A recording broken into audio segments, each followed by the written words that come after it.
주일 예배 시간에 여러분들과 함께 히스기야에 대해서 시리즈로 말씀을 나누고 있습니다. 히스기야를 한마디로 소개하면 어떻게 소개할 수 있을까? 저는 기도의 사람이었다, 이렇게 소개하고 싶어요.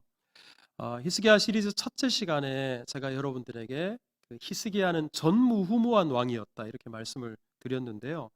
어떤 면에서 히스기야가 전무후무한 왕이었나? 열왕기하 18장 5절에 보면 이렇게 기록해요. 히스기야가 이스라엘 하나님 여호와를 뭐 하였는데? 의지하였는데, 하나님을 의지하는 면에서 전무후무한 왕이었다, 이렇게 말씀하고 있거든요. 여기서 하나님을 의지한다라는 게 뭘 한다는 이야기일까요? 기도한다는 이야기예요. 그래서 간단하게 말하면 히스기야는 기도에 있어서 전무후무한 왕이었다, 이렇게 말할 수 있는 겁니다. 정말 그랬을까? 정말 기도에 있어서 전무후무한 왕이었을까? 그럼 지난주 말씀에 히스기야 왕이 아수르 왕으로부터 편지를 받았잖아요. 그 편지를 들고 성전에 올라가서 하나님 앞에 그 편지를 펼쳐놓고 하나님께 기도합니다. 그랬더니 그날 밤에 하나님께서 하나님의 군대를 보내십니다. 그래서 아수르 군대 18만 5천 명이 하룻밤에 다 송장이 되게 하십니다. 이뿐이 아니었죠. 그 아수르 왕이었던 사네립, 그 사네립이 하나님을 업신여기고 비방했었는데, 자기 신전에서 제사하고 있을 때 그가 하나님의 심판을 받아 죽게 됩니다. 그럼 유다 역사 속에 이런 기도의 응답을 받은 왕을 보신 적 있으십니까? 없죠. 정말 기도 응답에 있어서 전무후무한 왕이었어요. 오늘 본문도 마찬가지인데, 우리 오늘 본문의 스토리는 제가 굳이 여러분들에게 설명드리지를 않아도 너무나 잘 아는 말씀입니다. 히스기야가 죽을 병에 걸렸어요. 그래서 하나님 앞에 기도합니다. 그랬더니만 하나님께서 히스기야의 생명을 몇 년 연장시켜 주셨어요? 15년이나 연장시켜 주셨습니다. 그런데요, 여기서 끝이 아니고 그 징표로 하나님께서는 해 그림자를 뒤로 10도나 물러가게 하셨어요.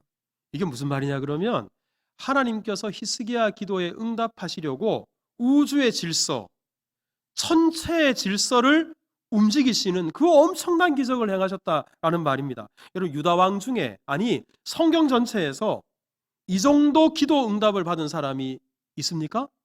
여러분, 생각나는 사람 있어요? 가히 독보적이라고 말씀드릴 수 있습니다. 그런 의미에서 히스기야는 정말 하나님을 의지하는 데 있어서, 기도에 있어서는 전무후무한 왕이다. 이 말이 우리 그냥 하는 말이 아니다. 실제로 그런 왕이었다라는 것을 우리가 알게 됩니다. 자, 그러면 여기서 우리는 이런 질문을 하게 돼요. 히스기야는 어떻게 이렇게 기도의 사람, 기도의 왕이 될 수 있었을까? 어떻게 이렇게 하나님을 의지하는 데 있어서 전무후무한 왕이 될 수 있었을까? 대답은 간단합니다. 한번 따라서 해보세요.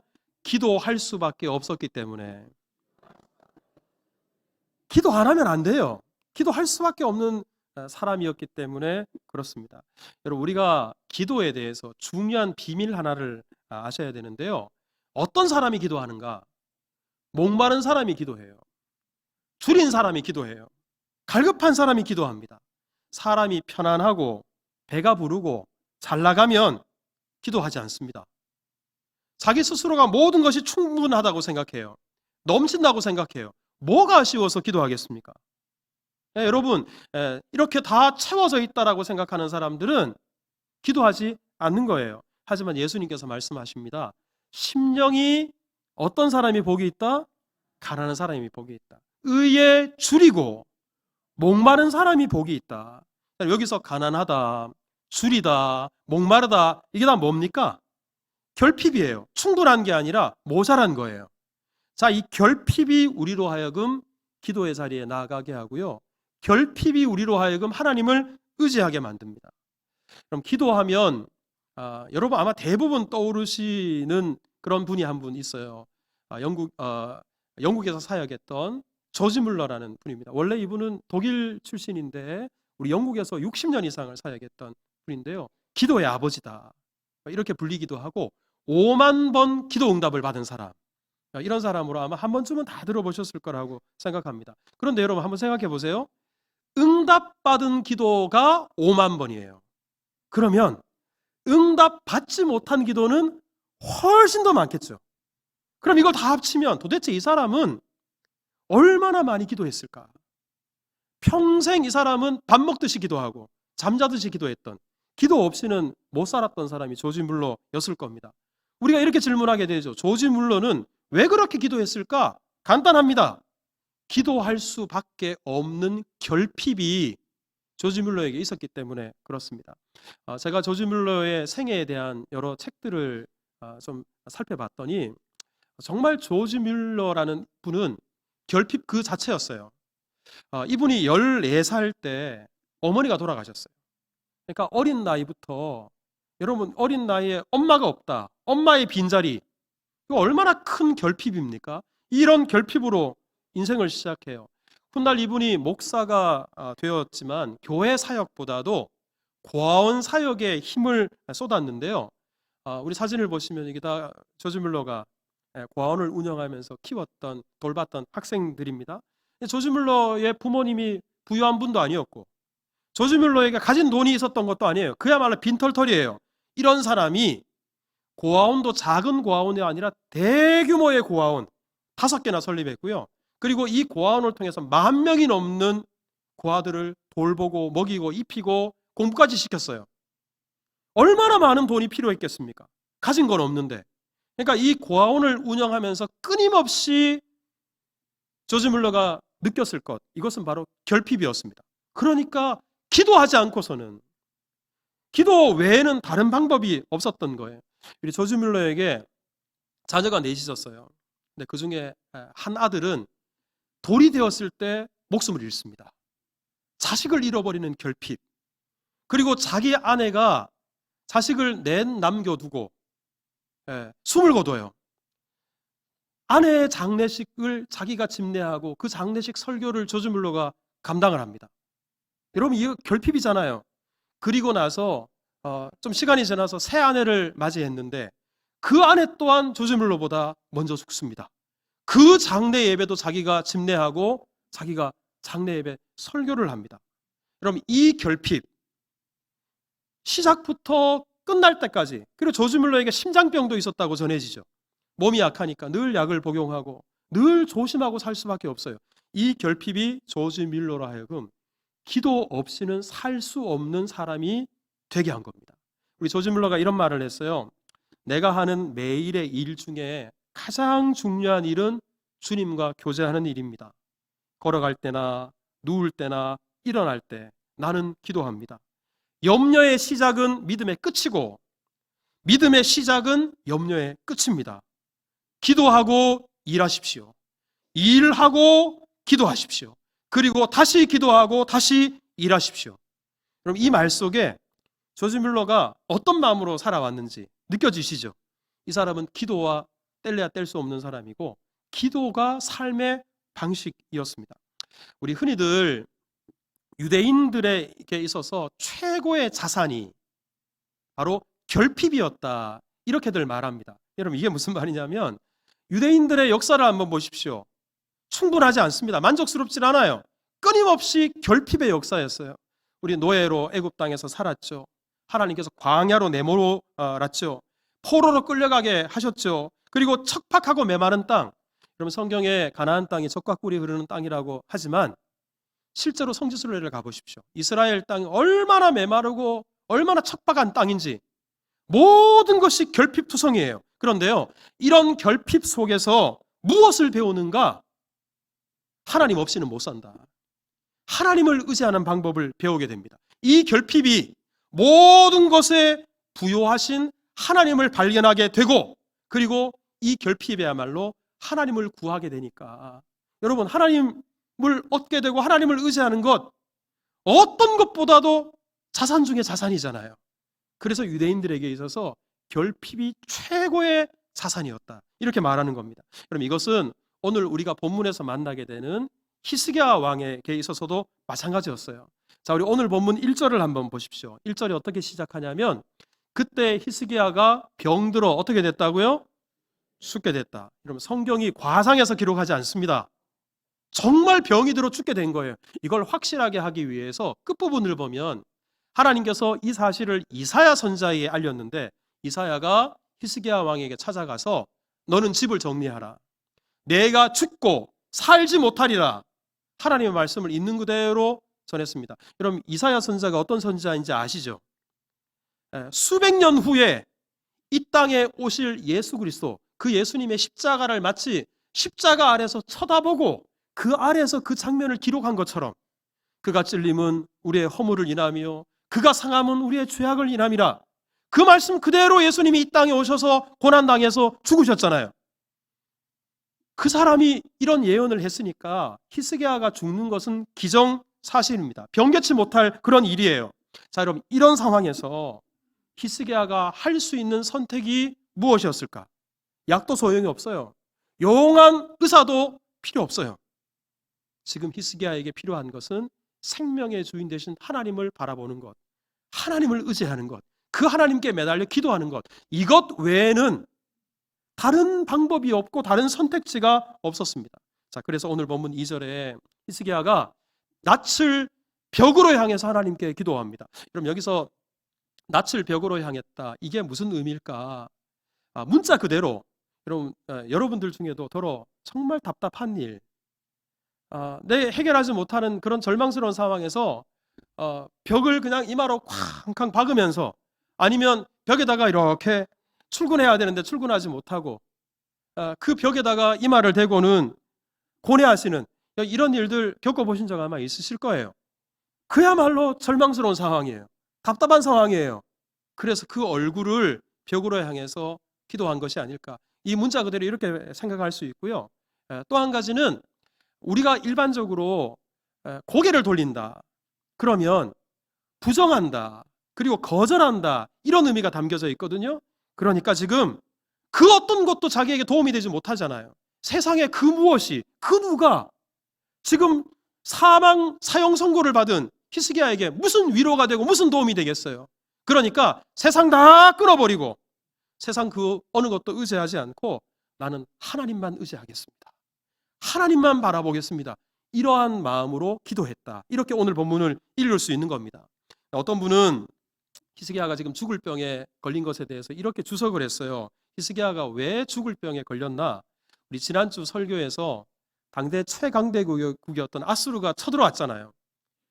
이것 때문에 스트레스 받아서 지금 히스기야가 죽을 병에 걸렸다. 이렇게 해석하는 분들이 있어요. 그럴 수도 있을 겁니다. 하지만 한 가지 아셔야 될 사실은 열왕기서에서 히스기야 왕에 대한 기록은 시간 순서대로 기록한 것이 아니에요. 제가 이 내용은 다음 주에 여러분들에게 말씀을 좀 드리도록 하겠습니다. 히스기야 왕이 되었을 때 나이가 25살이었어요. 그리고 죽을 때 나이가 54세였거든요. 그런데 이 54세에 죽었다고 할 때 생명 연장을 받은 15년을 합한 숫자입니다. 자, 그러면 여러분들이 수학을 얼마나 잘 하시는지. 자, 우리 54세에 죽었는데 15년을 빼면 몇 살일까요? 39살. 그러니까 지금 죽을 병에 걸렸을 때 나이가 39이었어요. 39세 때. 이 40도 안 된 나이에 지금 죽게 된 겁니다. 그런데요. 자, 그러면 이 39살이 히스기야가 왕이 된 지 몇 년째였을까? 이거 대단히 어려운 문제인데. 자, 히스기야가 25세에 왕이 됐어요. 그리고 39살에 죽게 됐어요. 39 빼기 25 하면 얼마입니까? 14년. 이거 어떻게 하셨어요? 자, 왕이 된 지 14년 만에 지금 죽게 되었거든요. 그런데요, 열왕기하 18장 13절에 보면 이런 기록이 있어요. 히스기야 왕 죄 14년에 왕이 된 지 14년째 되는 해에 아수르의 왕 사네립이 예루살렘을 침략해 왔어요. 그러니까 이것을 종합하면 어떻게 되냐면 지금 히스기야가 죽을 병이 걸린 이 위급한 상황과 아수르의 군대가 예루살렘을 포위하고 쳐들어왔던 것이 시간차를 두고 일어난 일이 아니라 같은 해에 일어난 사건이라는 거예요. 여러분 그렇잖아요. 우리에게 어떤 우환이 닥치고 시련이 닥칠 때 하나 좀 이기고 정신 좀 차리고 난 다음에 일이 또 터지면 그냥 그래도 견딜만 한데 엎친 데 덮친 격으로 이 우환들이, 시련들이 한꺼번에 우리에게 찾아올 때가 얼마나 많이 있습니까? 지금 히스기야의 상황이 그랬어요. 그런데 굳이 이것을 시간 순으로 말하자면 병이 든 것이 먼저예요. 왜 그러냐 그러면, 자, 오늘 본문 6절을 보면 이렇게 말씀을 해요. 내가 너의 날에 15년을 다 할 것이다. 이렇게 말씀하시고 나서 내가 이 성을 아수르의 왕의 손에서 구원할 것이다. 아직 전쟁이 안 끝난 거예요. 그리고 더구나 13절을 보면 이런 말씀이 있어요. 히스기야가 사자들의 말을 들었다. 이 사자들은 누구냐면 히스기야가 병이 들었다는 소식을 듣고 바벨론이라는 나라에서 위문 사절단을 보냅니다. 자, 이 위문 사절단이 왔을 때 히스기야가 이 사람들을 데리고 자기의 보물고에 가서 금과 은, 그 보물이 쌓여 있는 것을 보여줍니다. 네, 여러분, 지난주에 주무시지 않고 설교를 제대로 들으신 분들은 아수르가 쳐들어왔을 때 아수르 왕이 돈을 요구하죠. 금과 은을 요구하죠. 그러니까 유다 땅에 있는 금을 모조리 다 긁어서 아수르에게 바치시는데, 그것도 모자라서 뭐까지 벗겨서 바쳤어요? 성전 기둥에 도금해놓은 금까지 벗겨서 바쳤잖아요. 그런데도 지금 보물고에 은금이 남았겠습니까? 그러니까 그 사건 이전에, 아수르가 쳐들어오기 전에 히스기야 왕이 병이 든 것이 먼저였다라는 겁니다. 우리 어쨌거나 지금 히스기야는 개인적으로는 죽을 병에 걸렸어요. 국가적으로는 최강대국이었던 아수르가 지금 이스라엘을 집어삼키려고 위협하고 있습니다. 이 둘 중에 어느 것 한 가지도 가볍지 않은데, 어느 것 한 가지도 절망적인데, 이 두 가지가 한꺼번에 자기에게 찾아왔어요. 이 결핍이 히스기야로 하여금 기도의 사람이 되게 한 겁니다. 우리 어떤 분들이 그렇게 말을 해요. 고난은 변장된 축복이라고. 아마 여러분 한 번쯤은 다 들어보셨을 거예요. 그런데요, 모든 사람에게 고난이 축복이 되는 게 절대로 아닙니다. 여러분 착각하지 마십시오. 어떤 사람에게 이 고난이 축복으로 다가올 수 있는가? 고난이라는 결핍이 찾아왔을 때 모든 것에 부요하신 하나님께 엎드리는 사람, 하나님 의지하는 사람, 그 문제를 끌어안고 히스기야처럼 하나님 앞에 무릎 꿇고 기도하는 사람, 그 사람에게 고난이 변장된 축복이 되어서 오히려 시련 때문에 단단해지고 성숙해지고 하나님의 살아계심을 경험하게 되고, 그리고 하나님과 깊은 교제 안으로 들어가게 되는 겁니다.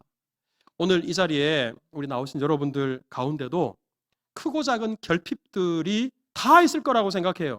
근심, 걱정, 무거운 짐, 아니진 자 누군가, 찬송 가사도 있잖아요. 겉으로 보기에는 아무 일도 없는 것처럼, 아무 문제 없는 것처럼, 우리 모든 것에 만족한 것처럼 우리 오늘 그 얼굴로 교회에 나오셨다 하더라도 크고 작은 결핍이 여러분들 옥죄고 있을지도 모르겠어요. 그 결핍이 기도의 자리로 나아가는 기회가 될 수 있기를 주님의 이름으로 축복합니다. 여러분의 그 결핍이 예수님으로 채워주는 그런 계기가 될 수 있기를 축복합니다. 우리 히스기야가 이 고난의 순간, 결핍의 순간에 우리 하나님 앞에 낯을 벽으로 향하고 기도합니다. 자, 3절을 보면 히스기야가 어떻게 기도했나? 끝부분을 보세요. 히스기야가 심히 뭐 했어요? 통곡했어요. 눈물을 흘리며 울부짖었다, 이런 말입니다. 근데 기도의 내용도 앞부분을 보십시오. 하나님, 내가 구합니다. 내가 진실과 전심으로 주 앞에 행하며 주께서 보시기에 선하게 행한 것을 기억하옵소서. 여러분, 이 기도에 대해서 어떤 분은 어린아이 같은 기도다, 하나님 앞에 투정하는 기도다, 수준이 좀 낮은 기도다, 이렇게 말하는 분이 계세요. 그렇습니다. 왜냐 그러면 이 말의 내용이 뭐냐 그러면, 하나님, 제가 하나님을 위해서 한 일 좀 생각해 보십시오. 그 어떤 왕도 하지 못했던 산당들을 제가 제거했습니다. 우리 아버지 때 온 유다 땅에 세워져 있는 우상들 제가 다 모조리 깨부셔버리고 불태워버렸습니다. 내가 하나님만 바라보고 하나님만 섬겼고 믿음으로 살려고 몸부림쳤습니다. 그런데 그 대가가 이거란 말입니까? 이 말이에요. 그런데 여러분, 저는 이런 기도가 수준이 낮은 기도다, 그리고 우리가 피해야 될 기도다라고 생각하지 않아요. 왜냐 그러면 지금 히스기야의 지금 상황이 어때요? 히스기야 지금 말 가려서 기도할 만한 상황인가요? 지금 무슨 문장이 되게 좀 성숙한 기도, 그럴듯한 기도, 다른 사람이 들어도 고개를 끄덕일 만한 그런 기도를 할 상황인가요? 그러지 않잖아요.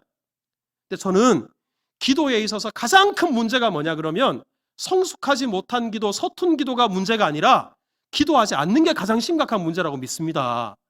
히스기야가 지금 급해요. 절박해요. 누가 보더라도 어린아이 같은 서툰 기도, 성숙하지 못한 기도일 수 있어요. 하지만 서툴어도 하나님 앞에 나와서 기도할 때 하나님께서 외면하지 않으십니다. 우리가 어린아이 같은 기도라도, 투정 어린 기도라고 하더라도 하나님께서는 그 기도를 물리치지 않으십니다. 우리 찬송가 365장에 보면 3절 가사 제가 특히 좋아해요.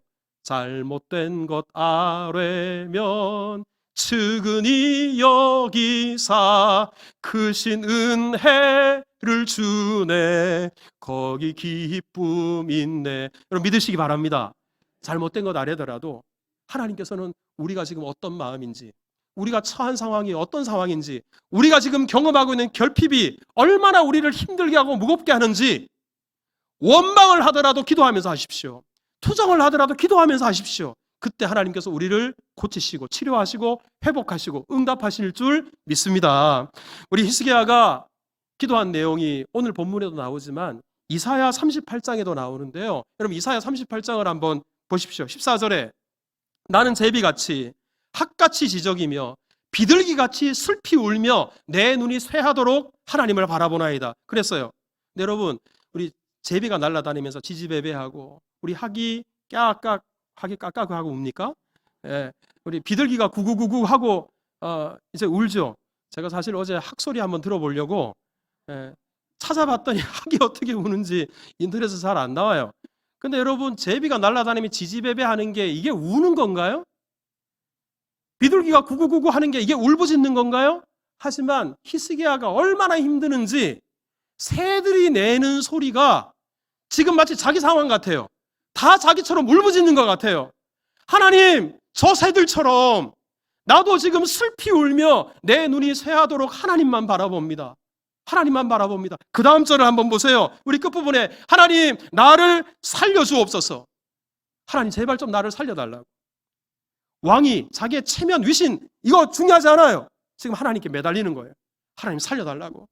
생명의 주인 되신 하나님만이 자기를 살리실 수 있다고 하나님께 매달리고 있습니다. 하나님께서 히스기야의 이 기도를 들으셨어요.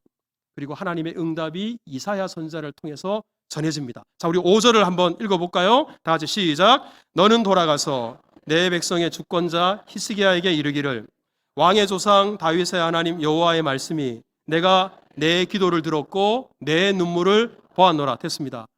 우리 하나님께서 말씀하세요. 히스기야야, 내가 너의 기도를 들었다. 내가 너의 눈물을 보았다. 하나님께서 다 들으셨대요. 하나님께서 다 보셨답니다. 여러분 우리가 기억해야 될 것, 우리가 기도할 때 하나님께서는 우리의 작은 신음조차도 놓치지 않으시고 하나도 땅에 떨어지지 않고 하나님께서 다 들으시는 줄 믿으시기 바랍니다. 우리가 기도할 때 우리의 작은 기도의 몸짓, 몸부림, 우리가 어디서 기도하는지 다른 사람은 모를지라도 하나님께서는 우리가 기도하고 그 몸짓을 다 보시고요. 눈물 한 방울도 허투루 떨어지지 않도록 몰라 하지 않으시고 주의 눈물병에 다 담으시는 분이 우리 아버지십니다.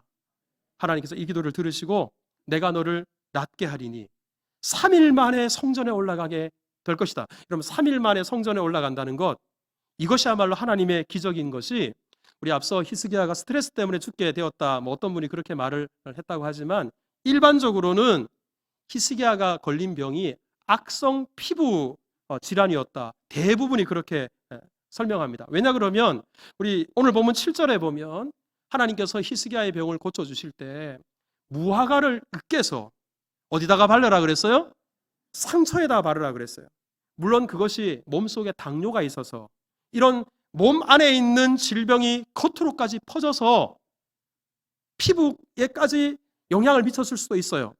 아니면 몸 밖에 악성 종양이라든지 아니면 결핵균 같은 것으로 말미암아 생긴 질병이든지 이것이 몸속으로 파고들어서 이 사람의 히스기야의 생명을 위협하고 있었을지도 모르겠어요. 하지만 분명한 사실은 이 피부에 난 상처 때문에 죽을 정도의 병이 걸렸다. 이것은 그 상처가 그만큼 깊었다는 거예요. 그만큼 광범위하게 퍼져 있었다라는 겁니다. 그럼에도 불구하고 3일 만에 씻은 듯이 나아서 성전에 올라갈 정도로 기력을 해보겠다. 이것이야말로 하나님의 응답이요 하나님의 기적이라는 겁니다. 여러분, 사실 히스기야 왕의 병이 낫게 된 결정적인 이유는 기도 때문은 아니었어요. 기도 설교를 하면서 갑자기 기도 때문은 아니었다. 여러분, 이게 무슨 말이냐 그러면 우리 오늘 본문에 하나님이 응답하시면서 우리 기록된 말씀을 좀 눈여겨보면, 자, 우리 5절을 한번 보실까요? 5절에 이렇게 말씀을 해요. 너는 돌아가서 내 백성의 주권자 히스기야에게 이르기를, 우리 하나님이 응답하시면서 하시는 말씀이에요. 내가 히스기야 왕을 고쳐주는 이유는 왕의 조상 누구의 하나님? 다윗의 하나님.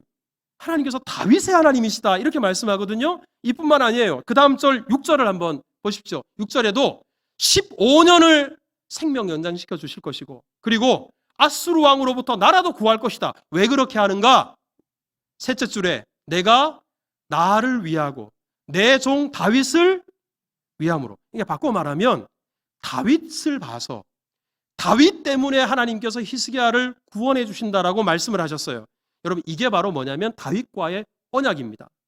열왕기하 8장 19절에 보면 하나님과 다윗 사이에 맺은 언약에 대해서 말씀하는데, 보세요. 여호와께서 그의 종 다윗을 위하여 유다 멸하는 것을 뭐 하지 않으셨어요?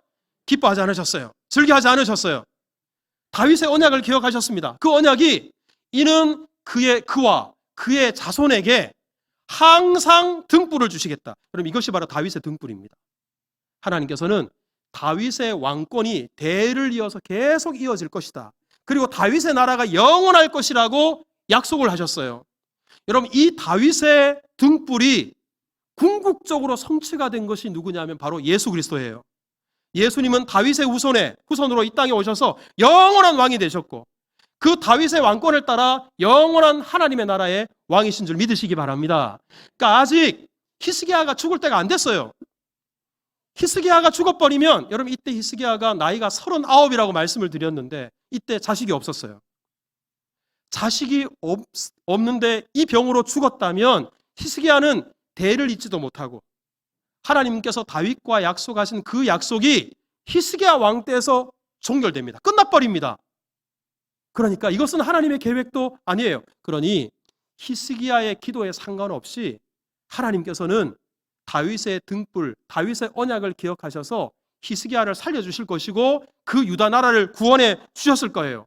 근데 그럼에도 불구하고 오늘 본문에서 하나님께서 이 기도의 응답을 주실 때 내가 너의 기도를 들었다, 내가 너의 눈물을 보았다, 이렇게 말씀하신 이유가 무엇일까요?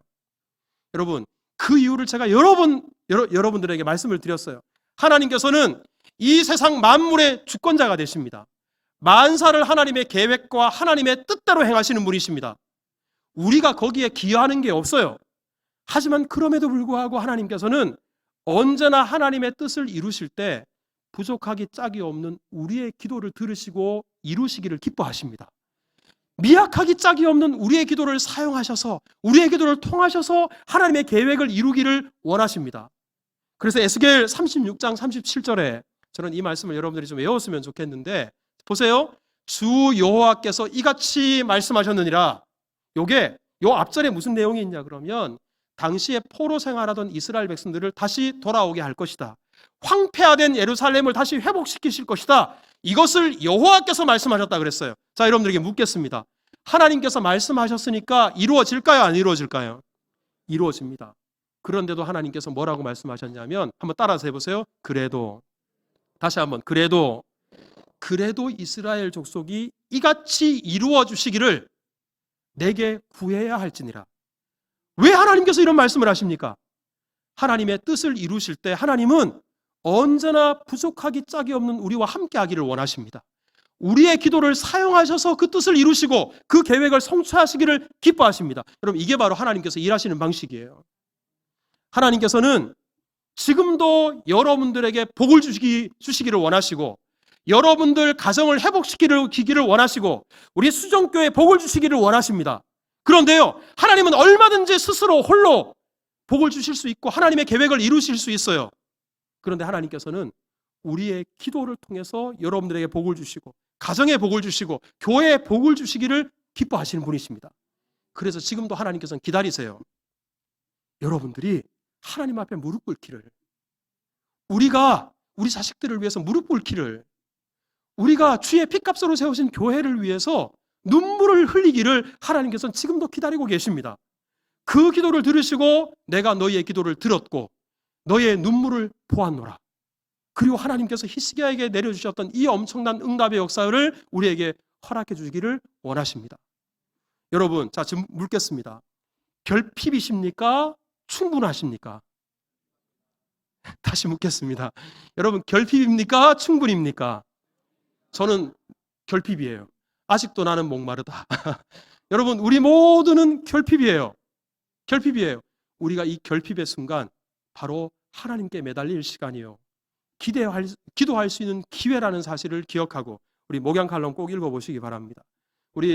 이런 우리에게 찾아오는 결핍의 위기는 바로 또 다른 기회, 하나님의 놀라운 역사를 경험하게 될 수 있는 통로가 될 수 있다. 이 사실을 기억하고 기도하게 하실 때 무릎 꿇는 그런 기도의 사람, 기도하는 교회가 될 수 있기를 주님의 이름으로 축복합니다.